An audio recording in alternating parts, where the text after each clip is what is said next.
Question number 10. The height of mercury column in a barometer in a Calcutta laboratory was recorded to be 75 centimeter. Calculate this pressure in SI and CGS units using the following data. A specific gravity of mercury 13.6, density of water 1000 kg per cubic meter, G equals to 9.8 meter per second square at Calcutta, pressure equals to H rho G in usual symbols. Student इस question में बताया जा रहा है कि Calcutta laboratory में किसी barometer में मरकरी हाइट, जो मरकरी कॉलम है उसका हाइट आपको दिया हुआ है। जैसे बैरोमीटर की बात करें तो क्लास 6-7 में ही आप लोगों ने पढ़ा होगा क्या होता है, थोड़ा सा रफली क्विक देख लेते हैं। मान लो बैरोमीटर में क्या होता है कि इस तरह से एक मरकरी कॉलम होता है, एक मरकरी कॉलम। अब मरकरी टोटल इसमें हम लोग फिल कर देते हैं, इसको जब उलटते हैं मरकरी नीचे आना शुरू होता है, कुछ इस तरह का शेप यहाँ पे बन जाता है। ये आपका मरकरी हो गया, याद आ रहा होगा, ठीक है। जिसके कारण यहाँ पर कुछ मरकरी जब ये नीचे कुछ आता है तो यहाँ पर एक वैक्यूम क्रिएट हो जाता है। यहाँ पर क्या हो जाता है, एक वैक्यूम क्रिएट हो जाता है और ये मरकरी का मान लिया सर्टेन हाइट है, जिसको नॉर्मली हम लोग H से रिप्रेजेंट कर देते हैं। अब इसमें मरकरी है, पूरा मरकरी है भरा हुआ, ठीक है। तो अब क्या है कि ये जो मरकरी जो नीचे है ये इस पर प्रेशर बनाता है ऊपर की ओर इसको जाने के लिए, लेकिन ऊपर जा नहीं पाता है, ठीक है, क्योंकि इसका जो वेट है, जो इसका अपना वेट है, इसके कारण ये नीचे की ओर प्रेशर बनाता है। फाइनली दोनों प्रेशर बराबर हो जाता है, जो एटमॉस्फेरिक प्रेशर होता है और जो मरकरी कॉलम के कारण, इसके हाइट के कारण जो ये प्रेशर डाल रहा है, ठीक है। तो फाइनली अब वहाँ पर डिटेल आप लोग देखते होंगे। ये जो हम लोग कैलकुलेट करते हैं एटमॉस्फेरिक प्रेशर, इसका वैल्यू आ जाता है रो जी एच, जहाँ पर H जो होता है वो मरकरी कॉलम, इस कॉलम में जो मरकरी का हाइट है वो H हो गया, G हो गया एक्सेलरेशन ड्यू टू ग्रेविटी, और रो हो जाता है मरकरी का डेंसिटी। क्लियर है। तो हम लोगों को स्टूडेंट क्या क्या दिया हुआ है, अब आप समझ रहे हैं, क्वेश्चन क्लियर है। हाइट ऑफ मरकरी कॉलम, ये जो मरकरी कॉलम का हाइट है वो दिया हुआ है 75 सेंटीमीटर।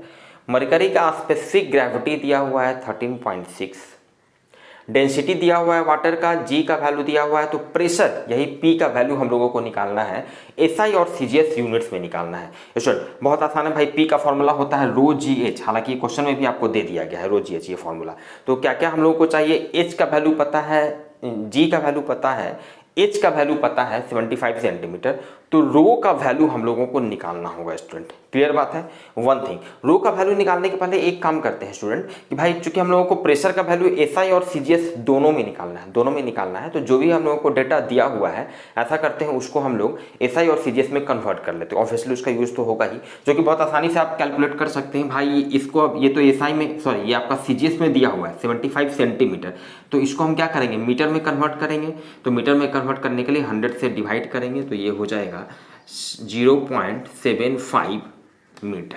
क्लियर है, ये हो गया। चलिए वाटर का डेंसिटी देखिए 1000 किलोग्राम पर क्यूबिक मीटर। अब ये इसका वैल्यू हालांकि डायरेक्ट आपको याद भी रहना चाहिए, इसका वैल्यू CGS में हो जाता है 1 ग्राम पर क्यूबिक सेंटीमीटर, या CC भी इसको लिखते हैं 1 ग्राम पर क्यूबिक सेंटीमीटर। अब ये देखिए बहुत आसानी से, अगर आपको इसका वैल्यू नहीं भी याद है, क्योंकि क्वेश्चन में दिया हुआ है किलोग्राम पर क्यूबिक मीटर में, तो इसको आप कन्वर्ट कर सकते हैं ना, 1000 किलोग्राम पर क्यूबिक मीटर है, तो इसको क्या करना है, ग्राम पर CC में करना है। तो 1 किलोग्राम कितना हो गया, 1000 ग्राम हो गया, और 1 मीटर, तो 1 मीटर कितना हो जाता है, 100 सेंटीमीटर का पावर 3 हो गया। अब देखिए ऊपर में भी 10⁶ हो जाएगा, 1000 इंटू 1000, नीचे में 10⁶ हो जाएगा, 100 का पावर 3 करेंगे, सब मल्टीप्लाई होके कैंसिल होके ये हो जाएगा 1 ग्राम पर क्यूबिक सेंटीमीटर। Clear student. तो वैल्यू आपको डायरेक्ट याद भी रहना चाहिए। तो सारा CGS में बदल चुका है। अच्छा G का वैल्यू, इसको भी हम लोग बदल लेते हैं भाई, सेंटीमीटर पर सेकंड स्क्वायर, तो 1 मीटर इक्वल्स टू 100 सेंटीमीटर, तो सिंपली इसको 100 से मल्टीप्लाई कर देंगे, तो ये हो जाएगा 980 सेंटीमीटर पर सेकंड स्क्वायर। तो जो भी डेटा स्टूडेंट दिया हुआ है अब हम लोग उसको CGS या SI में बदल चुके हैं। अब हम लोग दूसरा काम क्या करेंगे कि भाई H पता है, G पता है, रो का वैल्यू निकालना है, डेंसिटी निकालना है, मरकरी का डेंसिटी। तो भाई मरकरी का आपको स्पेसिफिक ग्रेविटी दिया हुआ है, तो यहाँ पर एक फॉर्मूला जो कि आपको पता होना चाहिए कि किसी भी मटेरियल का specific gravity of any material, किसी मटेरियल का स्पेसिफिक ग्रेविटी जो होता है वो क्या होता है, तो डेंसिटी ऑफ मटेरियल, उस मटेरियल का कितना डेंसिटी है divided by density of water H2, water का डेंसिटी से डिवाइड कर दीजिए, वही होता है उसका स्पेसिफिक ग्रेविटी। अब ध्यान दीजिएगा, स्पेसिफिक ग्रेविटी आपको दिया हुआ है तो डेंसिटी, वाटर का डेंसिटी भी आपको दिया हुआ है, तो यहाँ से हम मरकरी का डेंसिटी निकाल सकते हैं, रो निकाल सकते हैं, जो कि हम लोगों को चाहिए। बस एक यही एक अननोन बचा है, तो यहाँ से देखिएगा। चलिए पहले एसआई में कर लेते हैं। तो एसआई में स्पेसिफिक ग्रेविटी तो इसका वैल्यू है भाई 13.6, तो 13.6 इसका डेंसिटी रो, ठीक है। और वाटर का डेंसिटी ऐसा में निकालना है, तो वाटर का डेंसिटी ऐसा में कितना है 1000 किलोग्राम पर क्यूबिक मीटर, तो ये हो गया 1000, इसलिए इसका डेंसिटी कितना हो गया 13.6 से इसमें मल्टीप्लाई करेंगे, इतना हो गया। क्लियर है, इतना किलोग्राम पर क्यूबिक मीटर, आप समझ रहे हैं, इतना किलोग्राम पर क्यूबिक मीटर, ये आपका निकल गया। एसआई में इसका वैल्यू निकल गया डेंसिटी का ऑल्सो। अब अगर इसका वैल्यू हम लोगों को निकालना है सीजीएस में, चूंकि प्रेशर तो फाइनली सीजीएस एसआई दोनों में निकालना है, ठीक है ना, तो उसके लिए हम क्या करेंगे, इसका स्पेसिफिक ग्रेविटी 13.6 है, इक्वल्स टू डेंसिटी हमको निकालना है, अब सीजीएस में निकालना है तो वाटर का डेंसिटी हम सीजीएस वाला ले लेंगे 1 ग्राम पर क्यूबिक सेंटीमीटर, तो 1 हो गया। इसलिए मरकरी का डेंसिटी सीजीएस सिस्टम में कितना हो गया 13.6 ग्राम पर क्यूबिक सेंटीमीटर। क्लियर है स्टूडेंट। चलिए नाउ अब कुछ नहीं करना है स्टूडेंट, डायरेक्टली अब फॉर्मूला यूज करके सारा का वैल्यू पुट करेंगे इन एसआई में। चलिए अब प्रेशर का वैल्यू हम लोग निकाल रहे हैं रो जी एच, ध्यान दीजिएगा। तो प्रेशर रो मरकरी का डेंसिटी कितना है एसआई में 13600 इंटू जी का वैल्यू एसआई में कितना है 9.8 इंटू एच का वैल्यू एसआई में कितना है 0.75। क्लियर है, इतना क्या हो जाएगा newton per metre square, pressure equal to force per unit area होता है, न्यूटन पर मीटर स्क्वायर इसका यूनिट हो गया। अच्छा, और इन सीजीएस में अब प्रेशर निकाल देंगे रो जी एच, तो सीजीएस में इसका डेंसिटी कितना है, रो का वैल्यू 13.6, जी का वैल्यू कितना है सीजीएस में 980, और एच का वैल्यू सीजीएस में कितना है 75। ये इसका वैल्यू यहाँ से, इसको सिंपली स्टूडेंट जब इसको कैलकुलेट करेंगे तो स्टूडेंट इसको सिंपली सॉल्व करने के बाद आप वैल्यू देख सकते हैं, इसका आएगा 99,960, जिसको रफली हम लोग लिख सकते हैं 1 लाख के आसपास। एंड दिस इंटर आंसर मिलाने के लिए 10 × 10⁴ न्यूटन पर मीटर स्क्वायर, ये आपका हो गया प्रेशर का एसआई में। और सीजीएस में आपका इसका जब सॉल्व करेंगे तो ये हो गया आपका 99,09,600, ये रफली हो गया आपका 10 लाख हो गया, जो भी है। इसको फाइनली हम लोग 10 × 10⁵ प्रेशर निकाल रहे हैं सीजीएस में, तो इसका यूनिट यहाँ पर आप लिख दीजिएगा डाइन पर सेंटीमीटर स्क्वायर, ये इसका सीजीएस में हो गया। Clear student. तो स्टूडेंट हम लोग देखते हैं क्वेश्चन नंबर 11 को। Question number 11, express the power of a 100 watt bulb in CGS unit. Student इस क्वेश्चन में आपको कहा जा रहा है कि कोई बल्ब है जिसका वाट जो है वो 100 वाट है। 100 वाट का कोई बल्ब है, जैसे नॉर्मली मान लिया इस तरह का इनकैंडेसेंट बल्ब, ये पुराने जमाने वाला बल्ब की बात करें तो ये 100 वाट का बल्ब है, 100 वाट का बल्ब है। 100 वाट कहने का स्टूडेंट मतलब होता है 100 जूल पर सेकेंड। 100 जूल पर सेकेंड कहने का ये मतलब होता है कि कोई बल्ब जो है वो 100 वाट का है, इसका मतलब वो हर सेकेंड कितना एनर्जी आपको दे रहा है 100 जूल पर सेकेंड, हर एक सेकेंड में वो 100 जूल एनर्जी दे रहा है, इसका ये मतलब होता है। तो 100 वाट का बल्ब है, उसका रेटिंग आपको ये पावर दिया हुआ है, तो इसका वैल्यू हम लोगों को स्टूडेंट निकालना है सीजीएस यूनिट में निकालना है। स्टूडेंट देखिए इस क्वेश्चन को बहुत तरीके से सॉल्व कर सकते हैं। मान लिया पहले मेथड की बात करें, फर्स्ट मेथड, क्लियर है, पहला मेथड जो कि बहुत आसानी, ये सबसे इजी मेथड आप कह सकते हैं। ये क्या है भाई, जब आप जान रहे हैं कि 100 वाट, तो 100 वाट क्या होता है 100 जूल पर सेकेंड, हर सेकेंड ये 100 जूल एनर्जी दे रहा है, ठीक है। अब इसको हम लोगों को बदलना है सीजीएस में। तो देखिए ये एनर्जी का यूनिट एसआई में, ये अभी आपको एसआई में दिया हुआ है, एसआई में हम लिख रहे हैं, तो एनर्जी या वर्क का यूनिट जो होता है वो एसआई में होता है, जूल होता है, और सीजीएस में अर्ग होता है। सीजीएस में क्या होता है, अर्ग होता है, ध्यान रखिएगा। एनर्जी या वर्क जो है इसका एसआई में जो यूनिट होता है वो क्या होता है, जूल, जिसको हम लोग जे से रिप्रेजेंट करते हैं, ये एसआई में हो गया। और इसी का यूनिट आपका सीजीएस में होता है अर्ग, ERG, ये हो जाता है इसका वैल्यू सीजीएस में। वन थिंग, दूसरा स्टूडेंट 1 जूल इक्वल टू होता है 10⁷ अर्ग होता है, 10⁻⁷ अर्ग होता है। तो देखिए अभी पहले मेथड में अगर आपको ये कन्वर्शन याद है कि भाई 1 जूल इक्वल टू 10⁻⁷ अर्ग होता है तो आप बहुत आसानी से निकाल सकते हैं। तो भाई ये 100 इंटू जूल है, मतलब 1 जूल है, तो 1 जूल को हम लिख सकते हैं 10⁻⁷ अर्ग, ये आपका पर सेकेंड रह गया। तो 10⁻⁷, ये 10⁻2 है, ये आपका हो गया 10⁹ अर्ग पर second. This is your final answer. ये सीजीएस में हम लोगों ने पावर को लिख दिया। क्लियर है? स्टूडेंट दूसरा मेथड क्या हो सकता है?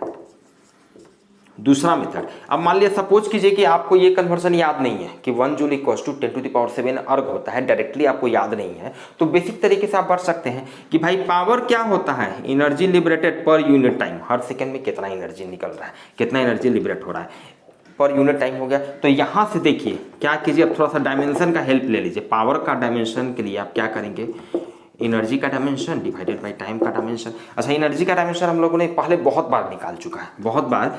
ये आपको इनफैक्ट बेहतर है कि आप इसको याद ही रखें, ml/t-2 होता है और टाइम का ये डायमेंशन t हो गया। तो यहाँ से पावर का डायमेंशन हम लोगों को स्टूडेंट निकल गया, ये m का m रह गया L2t-3। क्लियर है? अब स्टूडेंट जब पावर का डायमेंशन हम लोगों को पता चल गया है तो यहाँ से हम लोग इसका यूनिट लिख सकते हैं। इसका यूनिट कितना हो जाएगा, देखिए ये मास है तो ये हो गया किलोग्राम मीटर स्क्वायर और s⁻² का पावर -3। ये एसआई सिस्टम में हम लोगों ने इसका यूनिट लिख लिया। तो कहने का स्टूडेंट मतलब है ये कि पावर जो आपको दिया हुआ है, ये 100 वाट जो दिया हुआ है, इसको आप लिख सकते हैं 100 kilogram metre square by s⁻³ को नीचे करेंगे तो s का पावर 3 हो जाएगा, मतलब ये इसको ऐसे लिख सकते हैं ना, डिवाइडेड बाई s⁻3। ठीक है, तो ये हो गया s का पावर 3। क्लियर है? तो ये आपका एसआई में कन्वर्ट कर लिए। अब बेसिक तरीके से, ठीक है, बेसिक तरीके से, मतलब आपको जूल में अगर पता नहीं है तो अब यहाँ से इसको हम लोग सीजीएस में कन्वर्ट कर देना है, बहुत ही आसान है। 100 इंटू, ध्यान दीजिएगा, अब ये किलोग्राम मतलब 1 किलोग्राम है, कुछ नहीं लिखा, मतलब 1 किलोग्राम है, तो 1 किलोग्राम को हम ग्राम में कन्वर्ट करेंगे। सीजीएस में करना है सेंटीमीटर ग्राम सेकेंड, तो 1 किलोग्राम हो गया 1000 ग्राम, इंटू मीटर को कन्वर्ट करना है सेंटीमीटर में, तो 1 मीटर होता है 100 सेंटीमीटर। तो ध्यान दीजिएगा, मीटर का स्क्वायर है तो 100 सेंटीमीटर का स्क्वायर। अच्छा, सीजीएस में भी टाइम का यूनिट सेकेंड ही होता है, तो ये SQ इसको छोड़ देंगे। क्लियर है? अब ध्यान दीजिएगा, यहाँ से ये 10⁻³ है, ये 10⁻² है। अच्छा, यहाँ 10⁻4 आएगा, 100 का स्क्वायर करेंगे, ये 10⁻2 है, उसका स्क्वायर कहते हैं 10⁻4। तो 10⁻, ये 4 यहाँ है, 4 + 3 + 2 कितना हो गया, 9 हो गया। मतलब ये हो गया फाइनली 10⁹ और क्या हो गया, gram centimetre square, gram centimetre square by second का पावर क्यू। ये आपका हो गया सीजीएस में, इसको हम लोगों ने कन्वर्ट कर लिया। तो ऑब्वियसली वैल्यू से सेम आएगा ही 10⁹ तो आप दोनों तरीके से बना सकते हैं। इसमें हम लोग देखते हैं क्वेश्चन नंबर 12 को। Question number 12, the normal duration of ISC physics practical period in Indian colleges is 100 minutes. Express this period in micro centuries. 1 micro century equals to 10⁻⁶ into 100 years. How many micro centuries did you sleep yesterday? Student ये क्वेश्चन कह रहा है कि Indian colleges में जो physics का practical exam होता है वो 100 मिनट्स का होता है, मतलब उसका टाइम दिया हुआ है, जो एग्जाम का टाइम है वो 100 मिनट्स। तो इस टाइम को आपको कन्वर्ट करना है माइक्रो सेंचुरीज में, माइक्रो सेंचुरीज में इसको कन्वर्ट करना है। सिंपल सा क्वेश्चन है, आपको साथ ही साथ कन्वर्सन भी दिया हुआ है कि 1 माइक्रो सेंचुरी इक्वल्स टू इतना ईयर्स होता है। तो कैसे सोचेंगे, बहुत आसान है भाई। तो 100 मिनट्स को माइक्रो सेंचुरी में कन्वर्ट करना है, तो सबसे पहले तो आपको पता होना चाहिए कि 1 मिनट इक्वल्स टू कितना माइक्रो सेंचुरी होगा। 1 मिनट इक्वल्स टू कितना माइक्रो सेंचुरी होगा, तो 100 मिनट्स इक्वल्स टू 100 से मल्टीप्लाई कर देंगे। तो हम लोगों को फाइनली अब कन्वर्ट करना है मिनट को माइक्रो सेकेंड में, तो यहाँ से बहुत आसानी से कैलकुलेट कर सकते हैं। देखिए यहाँ पे थोड़ी देर के लिए अभी क्या है कि ऐसा करते हैं, ये ईयर्स को इधर कर लेते हैं ताकि हम ईयर को पहले डेज में कन्वर्ट कर लेंगे। 1 ईयर इक्वल्स टू 365 डेज होता है, फिर डेज को हम हर दिन में आपका 24 × 60 उतना मिनट्स करके बहुत आसानी से निकाल लेंगे। तो ये ईयर को इधर लिखेंगे तो ये 10⁻⁻6 है, 10⁻2 है, तो ये हो जाएगा 10⁻⁻4, मतलब कि 10⁻⁻4 ईयर्स इक्वल्स टू कितना है आपका 1 माइक्रो सेंचुरीज। तो माइक्रो सेंचुरीज को शॉर्ट में MC लिख देते हैं, 1 माइक्रो सेंचुरी। क्लियर है? चलिए, अब इतना ईयर्स है, इतना ईयर्स है, और एक ईयर में, एक साल में 365 दिन होता है, तो इतना इंटू 365 डेज हो गया। क्लियर बात है ना, equals to 1 micro century. Clear है। चलिए अब इतना दिन है भाई, एक दिन में कितना मिनट होता है तो ध्यान दीजिएगा। तो एक दिन में 365 आपका है, इनटू एक दिन में 24 घंटा होता है, 24 घंटा और एक घंटा में कितना मिनट होता है, 60 मिनट होता है। तो एक दिन में टोटल इतना मिनट्स हो गया। तो अब इसे हम लोग कन्वर्ट कर दिए हैं इतना मिनट्स में, ध्यान दीजिएगा, ये इतना आपका हो गया minutes equals to 1 micro centuries. Clear बात है। तो इतना minutes equals to 1 micro century. तो यहाँ से हम लोग लिख सकते हैं कि 1 मिनट इक्वल्स टू कितना माइक्रो सेंचुरी होगा, यही तो हम लोगों को निकालना था। तो 1 divided by 10 to the power -4 into 365 into 24 into 60 micro century. Clear है। तो 1 मिनट इक्वल्स टू इतना माइक्रो सेंचुरी। तो 100 मिनट को हम लोगों को कन्वर्ट करना है, इसीलिए 100 मिनट्स इक्वल्स टू कितना, इसमें 100 से मल्टीप्लाई कर देंगे, 100 divided by 10 to the power -4 into 365 into 24 into 60 micro centuries. Clear है। 10 टू द पावर -4 को ऊपर ले जाएंगे, 10 टू द पावर 2 पहले से है तो ये ऊपर में हो गया 10 टू द पावर 6 हो गया, नीचे में आपका हो गया 365 into 24 into 60 micro centuries. Clear student. और स्टूडेंट इसको जब सॉल्व करेंगे, सॉल्व करने के बाद स्टूडेंट फाइनली इसका वैल्यू कुछ 1.9 माइक्रो सेंचुरीज के आसपास आता है। क्लियर है स्टूडेंट। हम लोग सॉल्व करते हैं क्वेश्चन नंबर 13 को। Question number 13, the surface tension of water is 72 dyne per centimetre, convert it in SI unit. Student इस क्वेश्चन में आपको वाटर का सरफेस टेंशन दिया हुआ है सीजीएस यूनिट में 72 डाइन पर सेंटीमीटर, तो इसे हम लोगों को कन्वर्ट करना है एसआई सिस्टम में। स्टूडेंट यहाँ पर समझिएगा बेसिक बात जो आपको पता होना चाहिए, ये डाइन जो होता है सीजीएस सिस्टम में ये फोर्स का यूनिट होता है, फोर्स का यूनिट। जैसे ये आपका मान लिया ये फोर्स है, तो फोर्स का नॉर्मली क्या होता है, हम लोग न्यूटन ज़्यादा यूज करते हैं, न्यूटन, ठीक है। तो ये इसका फोर्स का यूनिट होता है एसआई सिस्टम में। लेकिन अगर ये सीजीएस में बात करें तो इसका यूनिट होता है डाइन, सीजीएस सिस्टम में। क्लियर बात है। तो सीजीएस सिस्टम में इनफैक्ट आपको लेंथ का सेंटीमीटर होता है, तो इसका वैल्यू दिया हुआ है, एसआई में कन्वर्ट करना है। तो स्टूडेंट देखिए अगेन इस क्वेश्चन को भी आप दो तरीके से बना सकते हैं। फर्स्ट मेथड मान लिया आप देखते हैं, ठीक है। पहला मेथड, तो पहला मेथड के लिए बहुत आसान है। सरफेस टेंशन को स्टूडेंट नॉर्मली हम लोग एस से रिप्रेजेंट करते हैं, तो भाई लिख लेते हैं थोड़ा 72 डाइन पर सेंटीमीटर। क्लियर है। अब ध्यान दीजिए पहला मेथड जो इजी मेथड हो सकता है, अगर आप ये कन्वर्सन जानते हैं कि भाई 1 newton equals to 10 to the power 5 dyne होता है, बल्कि आपको याद रखना चाहिए, बहुत जगह आपके लिए हेल्पफुल होगा। 1 न्यूटन इक्वल्स टू कितना होता है, 10 टू द पावर 5 डाइन। तो यहाँ से इसीलिए हम लोग लिख सकते हैं कि भाई 1 डाइन इक्वल्स टू कितना हो जाएगा, 10 टू द पावर -5 न्यूटन। ये इधर आ जाएगा 1/10 टू द पावर 5, मतलब 10 to the power -5 newton. Clear है। तो देखिए अब इसको बहुत आसानी से, और एसआई सिस्टम में फोर्स का यूनिट डाइन के जगह पर न्यूटन हो जाएगा, सेंटीमीटर को हम लोग मीटर में कन्वर्ट कर देंगे। तो देखते हैं ये 72, देखिए एकदम बेसिक तरीके से डाइन पर सेंटीमीटर। अच्छा ये देखिए 72 इंटू ये डाइन है, मतलब 1 डाइन है, तो 1 डाइन को हम लोग कन्वर्ट करेंगे कितना, 10 टू द पावर -5 न्यूटन लिख देते हैं। क्लियर है। चलिए ठीक है। और सेंटीमीटर है मतलब 1 है, 1 लिखते भी नहीं भी लिखते, तो 1 सेंटीमीटर इक्वल्स टू कितना मीटर होता है, 10 टू द पावर -2 मीटर होता है। 100 से डिवाइड करेंगे। क्लियर है। ठीक है। तो इतना मीटर हो गया। अब इसको सॉल्व कर लेते हैं। ये न्यूटन पर मीटर में आ चुका है। ये 10 टू द पावर -2 ऊपर गया तो -5, ये +2 -3 हो गया। तो 72 into 10 to the power -3। Clear बात है। Newton per metre. इसको और सॉल्व करना चाहे तो 0.072। क्लियर है। न्यूटन पर मीटर, ये आपका एसआई सिस्टम में हम लोगों ने इसे कन्वर्ट कर लिया। क्लियर है। चलिए स्टूडेंट दूसरा मेथड क्या हो सकता है, दूसरा मेथड क्या हो सकता है। तो भाई दूसरे मेथड के लिए अगेन आपको ये पता होना चाहिए कि सरफेस टेंशन जो होता है ये क्या होता है, फोर्स पर यूनिट लेंथ होता है, फोर्स पर यूनिट लेंथ होता है। अच्छा थोड़ी देर के लिए अगर मान लिया आप ये नहीं भी जान रहे हैं भाई, तो आप यहाँ के यूनिट से समझ सकते हैं ना कि डाइन जो होता है फोर्स का यूनिट है, सेंटीमीटर लेंथ का यूनिट है, मतलब सरफेस टेंशन क्या होगा भाई, फोर्स पर यूनिट लेंथ होता होगा, तो फोर्स पर यूनिट लेंथ है। अब ध्यान दीजिएगा, तो सरफेस टेंशन हो गया फोर्स पर यूनिट लेंथ। तो सरफेस टेंशन का ऐसा करते हैं कि हम लोग डायमेंशन निकाल लेते हैं। तो क्या करना होगा, फोर्स का डायमेंशन लिखिए, लेंथ का डायमेंशन लिखिए, फोर्स का डायमेंशन MLT-2 याद होना चाहिए, अदरवाइज पहले हम लोग निकाल चुके हैं बेसिक तरीके से, वहाँ पे आप देख सकते हैं। तो फोर्स का डायमेंशन इतना हो गया, लेंथ का डायमेंशन L हो गया, L से L कैंसिल हो गया, ये हो गया MT -2। अब जब सरफेस टेंशन का डायमेंशन हम लोगों को पता है तो यहाँ से इसका देखिए यूनिट हम लोग लिख सकते हैं। यूनिट क्या होगा, ये मास है m है तो ये किलोग्राम हो गया, टाइम का s का पावर सेकेंड हो गया, -2 हो गया। क्लियर बात है।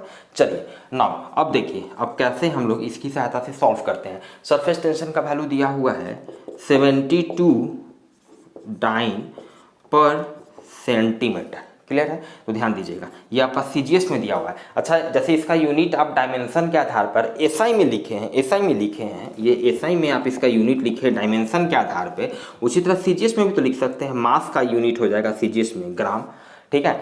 टाइम का तो सेकेंड ही रहेगा, पर सेकेंड स्क्वायर।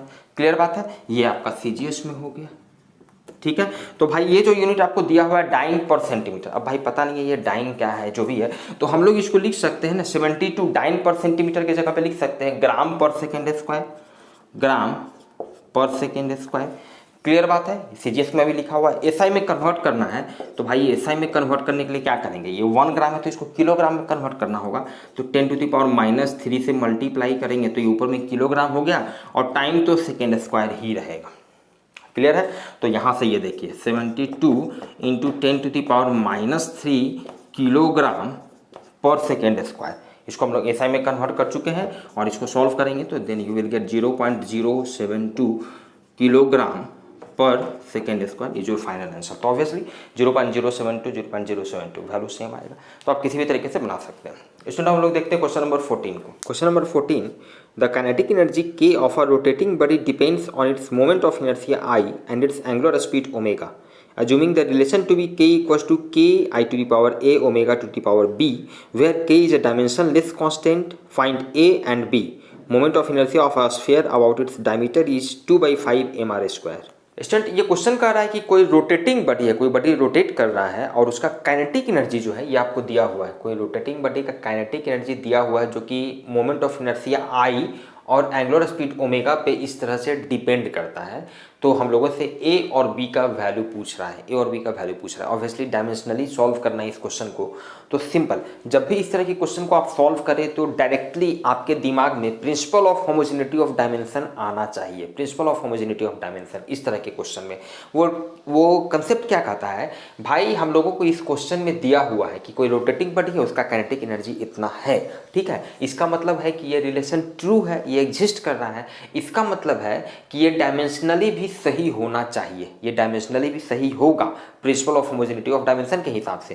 कोई भी इक्वेशन अगर करेक्ट है, कोई फॉर्मूला करेक्ट है, इसका मतलब वो डायमेंशनली भी सही होगा।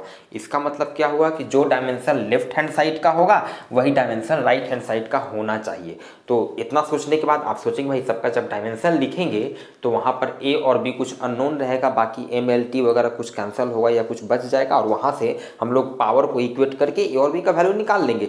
तो बनाने के पहले, पेन चलाने के पहले इतना आपके दिमाग में आना चाहिए। This is the way of thinking. Clear है। तो चलिए सबसे पहले हम लोग क्या करते हैं, यहाँ पर अभी क्वेश्चन सही है तो हम लोग क्या करते हैं, दोनों तरफ डायमेंशन ले लेते हैं। तो दोनों तरफ डायमेंशन लेंगे तो मान लिया काइनेटिक एनर्जी के का डायमेंशन आप लिखिए, ये के डैश जो है इसका डायमेंशन लिखिए, ये आई जो मोमेंट ऑफ इनर्शिया है इसका डायमेंशन का पावर ए लिखिएगा, ओमेगा जो एंगुलर स्पीड है इसका डायमेंशन का पावर बी लिखिएगा। क्लियर बात है। अब सबका डायमेंशन हम लोगों को लिखना होगा, ये बहुत आसान है। एक एक करके पहले हम लोग डायमेंशन निकाल लेते हैं। के आपका काइनेटिक एनर्जी है। काइनेटिक एनर्जी स्टूडेंट पता है आप लोगों को, बहुत पहले से हम लोग यूज करते आ रहे हैं। क्या होता है, हाफ mv² होता है। इसलिए काइनेटिक एनर्जी का डायमेंशन क्या हो जाएगा, ध्यान दीजिएगा, हाफ तो ये प्योर नंबर है, डायमेंशन लेस होगा, इसका कोई डायमेंशन नहीं है। एम का डायमेंशन एम हो गया मास का। वेलोसिटी का डायमेंशन क्या होता है, LT-1, तो LT-1 का पावर 2 हो जाएगा, पावर 2 हो जाएगा। इसको सॉल्व करेंगे तो ये ML2T-2। क्लियर बात है। काइनेटिक एनर्जी का ये डायमेंशन हो गया आपका। चलिए मोमेंट ऑफ इनर्शिया क्या है, 2/5 mr², इसलिए मोमेंट ऑफ इनर्शिया का डायमेंशन देखिए 2/5, तो ये डायमेंशन लेस हो गया, और m मास हो गया तो इसका डायमेंशन m हो गया, r ये आपका डिस्टेंस है मतलब लेंथ है तो इसका डायमेंशन क्या l हो जाएगा, तो l² हो जाएगा इसका डायमेंशन मोमेंट ऑफ इनर्शिया का। क्लियर है। एंगुलर स्पीड का डायमेंशन स्टूडेंट हम लोग पहले ही निकाल चुके हैं। एंगुलर स्पीड का डायमेंशन क्या होता है, पर यूनिट टाइम, मतलब T⁻⁻1 होगा।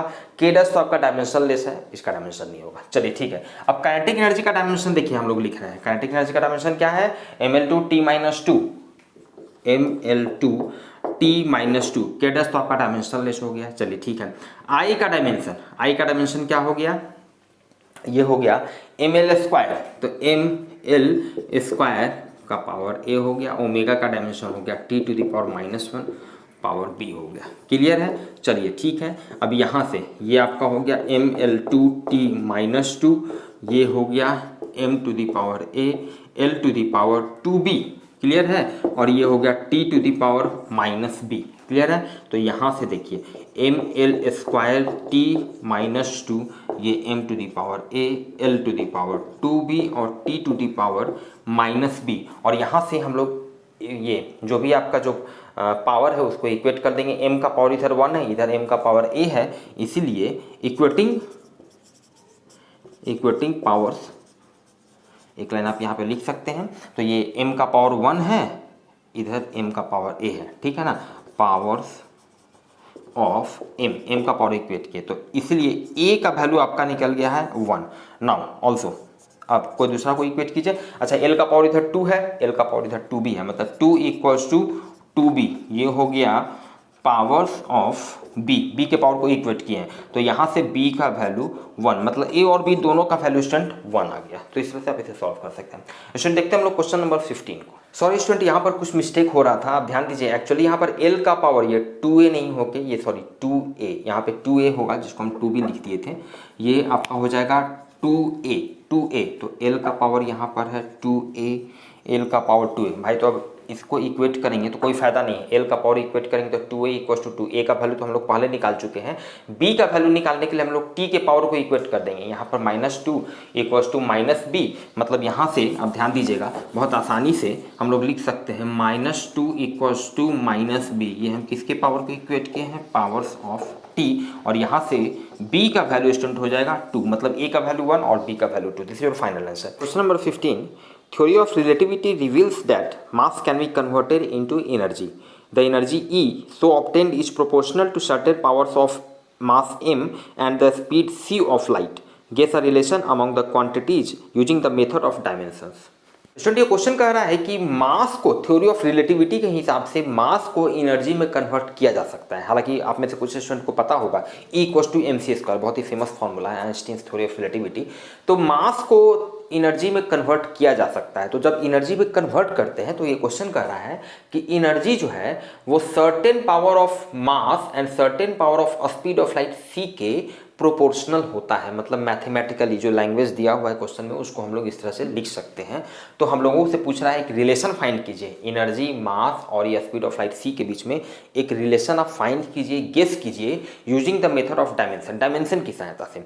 अगेन स्टूडेंट क्या करेंगे हम लोग सब जगह इस तरह का जब भी क्वेश्चन आया ना डायमेंशन में, तो principle of homogeneity of dimension पक्का बात है कि यूज होगा। तभी तो जब यूज होगा तभी तो दोनों तरफ का कुछ डायमेंशन लिखेंगे, इक्वेट करेंगे पावर को इसके जैसे पहले वाले क्वेश्चन में किए थे, और वहाँ से ए और बी का वैल्यू निकलेगा और फाइनली हम लोगों को एक रिलेशन मिल जाएगा ई एम और सी के बीच में। तो चलिए देखते हैं। सबसे पहले स्टूडेंट क्या होगा, ये प्रोपोर्शनलिटी साइन को हटाएंगे तो कोई कांस्टेंट ऑफ प्रोपोर्शनलिटी आएगा। कांस्टेंट ऑफ प्रोपोर्शनलिटी उसको हम मान लेते हैं के डैश लिख देते हैं, ये हो गया एम ए सी बी। अच्छा यहाँ पे काइनेटिक एनर्जी के नहीं है तो सिंपल के लिख देते हैं। के यहाँ पर क्या हो गया, डायमेंशन लेस, ये हो गया डायमेंशन लेस कांस्टेंट हो गया, dimension less constant proportionality constant भी इसको हम लोग कहते हैं, ठीक है। तो ये इसका डायमेंशन नहीं होगा। चलिए अब हम लोग क्या करते हैं भाई, दोनों तरफ का डायमेंशन ले लेते हैं। ई का डायमेंशन, के का तो कोई डायमेंशन नहीं होगा तो एम का डायमेंशन का पावर ए, सी का डायमेंशन लेना है का पावर बी। चलिए ई एनर्जी का भाई dimension M L two T minus two हम लोगों ने पहले बहुत बार निकाला है, ठीक है। मास का डायमेंशन हो गया एम का पावर ए हो गया, यहाँ पे ये सी का पावर, सी क्या हो गया स्पीड ऑफ लाइट, तो स्पीड का क्या हो जाएगा dimension L T minus one का पावर बी हो गया।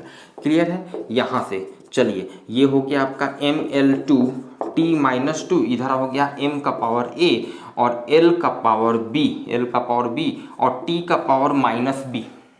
अब क्लियर है। चलिए ठीक है, तो दोनों तरफ इक्वेट करेंगे। देखिए एम का पावर इक्वेट करेंगे, इधर एम का पावर 1 इधर एम का पावर ए, मतलब यहाँ से 1 ये आपका निकल गया, a इक्वल्स टू 1 निकल गया, ठीक है। m का पावर इक्वेट किए तो m का पावर 1 m का पावर a। अच्छा b का पावर इक्वेट करेंगे तो देखिए l का पावर इक्वेट करते हैं, इधर l का पावर 2 इधर l का पावर b, तो b का वैल्यू निकल गया 2। ठीक है। तो ए और बी का वैल्यू हम लोगों को स्टूडेंट जब निकल गया है तो देखिए ये जो हम लोगों को है इसके हिसाब से हम लोगों ने एक रिलेशन गेस कर लिया एनर्जी, मास और ये स्पीड ऑफ लाइट के बीच में। ये रिलेशन किस तरह का होना चाहिए भाई, ये तो एक कांस्टेंट है, m का पावर 1 c का पावर 2 मतलब E इक्वल्स टू ये k कांस्टेंट है m c स्क्वायर, इस तरह का एक रिलेशन होना चाहिए according to concept of dimension. Clear है। तो ये आपका फाइनल आंसर हो गया। स्टूडेंट अब हम लोग सॉल्व करेंगे क्वेश्चन नंबर 16 को। Question number 16, let I equals to current through a conductor, R equals to its resistance and V equals to potential difference across its ends. According to Ohm's law, product of two of this quantities equals the third. Obtain Ohm's law from dimensional analysis. Dimensional formula for R and V are ml square I minus 2 t minus 3 and ml square t minus 3 I minus 1 respectively.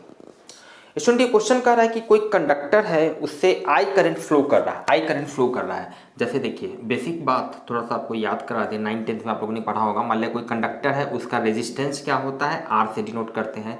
इससे I current flow कर रहा है, क्या होता है जब इसके cross हम कोई बैटरी वगैरह कनेक्ट करते हैं। क्लियर है, ठीक है। तो अब ये कंडक्टर है जिसका रेजिस्टेंस आर है, आई करंट फ्लो कर रहा है और इस कंडक्टर का जो एंड है, इसके क्रॉस पोटेंशियल डिफरेंस V है। ये क्वेश्चन आपको कह रहा है बेसिक बात। चलिए ठीक है। तो अब आपको साथ ही साथ आर रेजिस्टेंस और पोटेंशियल डिफरेंस का डायमेंशनल फॉर्मूला दिया हुआ है। तो क्वेश्चन हमसे कह रहा है कि भाई अब ओम्स लॉ के हिसाब से किसी भी दो का प्रोडक्ट जो है वो तीसरे के बराबर है। किसी दो का प्रोडक्ट जो है तीसरे के बराबर है। मतलब कि देखिए यहाँ पर तीन पॉसिबिलिटी हो सकता है, तीन पॉसिबिलिटी। पहला पॉसिबिलिटी क्या हो सकता है कि I इक्वल्स टू आर भी हो सकता है, ये I इक्वल्स टू आर भी, ये दोनों का प्रोडक्ट I के बराबर। या दूसरा पॉसिबिलिटी क्या हो सकता है, R इक्वल्स टू I भी हो सकता है। या फिर तीसरा पॉसिबिलिटी हो सकता है V equals to I R। Clear है। अब आप में से बहुत से स्टूडेंट्स को इनफैक्ट ये पता होगा कि ओम्स लॉ क्या होता है, V इक्वल्स टू I है। लेकिन यहाँ पर मान के चलना है कि पता नहीं है कि ये तीनों में से कौन सा सही है, तो हम लोगों को वही निकालना है। अब ये डायमेंशन आपको R और V का डायमेंशन दिया हुआ है, तो इस कंसेप्ट का यूज करके आपको करेक्ट रिलेशन फाइंड आउट करना है। ओम्स का फॉर्मूला ये आपको फाइंड आउट करना है। तो भाई अब देखिए कैसे हम लोग सोचेंगे। यहाँ पर तीन क्वांटिटी है, हम लोगों को R और V का डायमेंशन पता है, ऑब्वियसली I का भी डायमेंशन पता है। भाई I जो है this is one of the 7 fundamental physical quantity, जिसका डायमेंशन सीधे हम लोग I का डायमेंशन, करंट का डायमेंशन क्या लिखते हैं, I लिखते हैं। क्लियर बात है। चलिए तो अब भाई अगर देखिए तीन इक्वेशन है तो डायमेंशनली भी करेक्ट होना चाहिए। आप जो भी इक्वेशन ओम्स लॉ का लिखेंगे वो डायमेंशनली करेक्ट होना चाहिए। मान लेते हैं कि आप पहला वाला लिखते हैं, तो भाई I इक्वल्स टू, इधर आप I का डायमेंशन लिखिएगा, सिंपल I लिखिएगा। R और V के डायमेंशन को आप मल्टीप्लाई कीजिएगा, समझिएगा, R और V के डायमेंशन को मल्टीप्लाई कीजिएगा। तो कभी भी ये दोनों को जब मल्टीप्लाई करेंगे तो I करंट का जो डायमेंशन I है उसके बराबर होगा, नहीं होगा। भाई M का तो पावर आ जाएगा, स्क्वायर आ जाएगा, L टू द पावर 4 आ जाएगा। तो ये दोनों को मल्टीप्लाई करेंगे ना तो कभी भी वो I के बराबर नहीं आएगा। क्लियर है। तो आप बेसिक तरीके से हीट एंड ट्रायल से बहुत आसानी से समझ सकते हैं भाई कि तीन क्वांटिटी है R V I, इस तरह से आपस में करना है कि दो का मल्टीप्लिकेशन या दो का डिवीजन कुछ भी आगे पीछे करके वो तीसरे के बराबर हो जाए, कुछ ऐसा हो जाए। तो देखिए यहाँ से आप बहुत आसानी से ध्यान दीजिएगा। अब सब में क्या है कि इसका डायमेंशन सिर्फ और सिर्फ I है। तो अगर हम ये दोनों को डिवाइड कर दें तो ध्यान दीजिएगा, डिवाइड करेंगे तो क्या होगा, m वाला कैंसिल हो जाएगा, l स्क्वायर ये भी कैंसिल हो जाएगा, t वाला भी t टू द पावर -3 ये भी कैंसिल हो जाएगा। पक्का बात है। तो इसका मतलब है कि कुछ इस तरह का काम करेंगे ना, सो डैट इसको ऐसे डिवाइड करना है कि तीसरा वाला के बराबर हो जाए, तो मेरा रिलेशन निकल जाएगा। डिवाइड करेंगे तो फिर तो फाइनली एक मल्टीप्लिकेशन वाला रिलेशन आ ही जाएगा। समझिए, मान लिया कि आप R बाई V करते हैं, डायमेंशन लिख रहे हैं, R बाई V, R का डायमेंशन और V के डायमेंशन को आप डिवाइड करते हैं तो क्या होगा, MLT, तीनों का सब कैंसिल हो जाएगा। ये ऊपर में है I का पावर -2 और इधर I का पावर नीचे में -1, ये हो जाएगा I -1। ठीक है। तो यहाँ से देखिए ये आप इसको लिख सकते हैं 1/I, मतलब 1/I का डायमेंशन हो गया। ठीक है। इसका मतलब क्या हो गया, हमारे पास रिलेशन है R by V equals to 1/I, ये रिलेशन है। तब तो फिर हमारा इस तरह से आप समझ रहे हैं तीसरे वाले के डायमेंशन के बराबर आएगा। ठीक है। और यहाँ से क्रॉस मल्टीप्लिकेशन करके V इक्वल्स टू IR। आप ऐसे भी सोच सकते हैं। ज़्यादा अगर आपको दिक्कत है तो एक एक करके तीनों में देख लीजिए, आप पाइएगा कि सिर्फ और सिर्फ इसी कंडीशन में लेफ्ट हैंड साइड और राइट हैंड साइड का डायमेंशन बराबर है। आप ऐसे भी कर सकते हैं। देखिए पोटेंशियल डिफरेंस का डायमेंशन इतना है और ये आर में जब आई से मल्टीप्लाई कीजिएगा तो ये तो MLT तो तीनों में है, यहाँ पे आई से मल्टीप्लाई कीजिएगा तो ये आई का पावर -1 हो जाएगा, बराबर हो जाएगा। आप ऐसे भी सोच सकते हैं, जैसे भी सोचिए। क्लियर है स्टूडेंट?